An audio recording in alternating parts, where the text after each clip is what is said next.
It's been 1 month since the mega earthquake struck Haiti.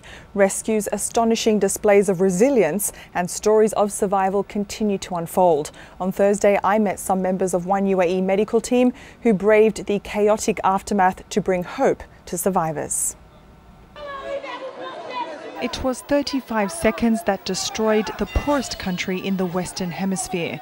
Within minutes, the most powerful earthquake to hit Haiti in a century began to clock a death toll of thousands.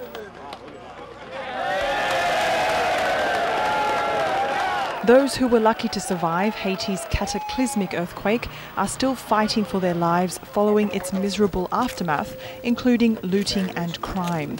Crammed into makeshift camps, the second stage of Haiti's medical emergency includes diarrhea illnesses, acute respiratory infections and malnutrition. Treatable diseases are beginning to claim lives by the dozen.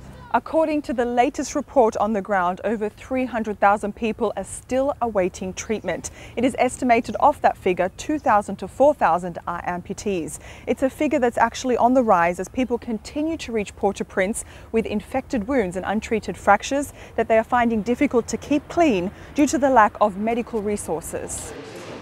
A UAE team from Cures International Oasis Hospital in Al Ain were some of the first medical teams to respond. We have a permanent facility in Dominican Republic, and so when the earthquake took place, our medical director and others for the Dominican Republic flew into Haiti. We had the ability, we know the country, and flew in, and within 24 hours we had operating rooms up and running and staffed with over 100 people. Said we were the first in and we will not be the first out. So we're going to stay there as long as it's required with teams to help the people of Haiti. 1 month on, and doctors are rushing to vaccinate 530,000 children against basic diseases such as tetanus and whooping cough amidst fears of epidemics. We saw many children on the ward, probably about 40% of the patients in the hospital, many of which were orphans. Some had lost one parent. Very difficult for them to get along with a, say, an amputated leg or an arm. Some very depressed, and others, especially the younger ones, really quite comfortable with it. They don't really know what that implies for their future life. Many doctors are still working around the clock in various tent hospitals like the one seen here. More than half of the patients had amputations of some kind, either of the lower or the upper extremities, sometimes 2 or 3 extremities. And they tend to infect if you don't have ideal surgical conditions.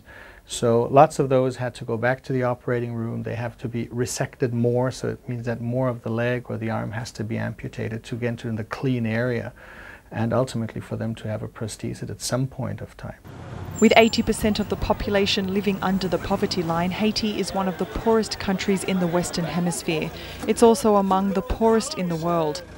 As the fight for survival continues, the UAE and charity hospitals like Oasis hope to continue sending teams into Haiti over the next few months.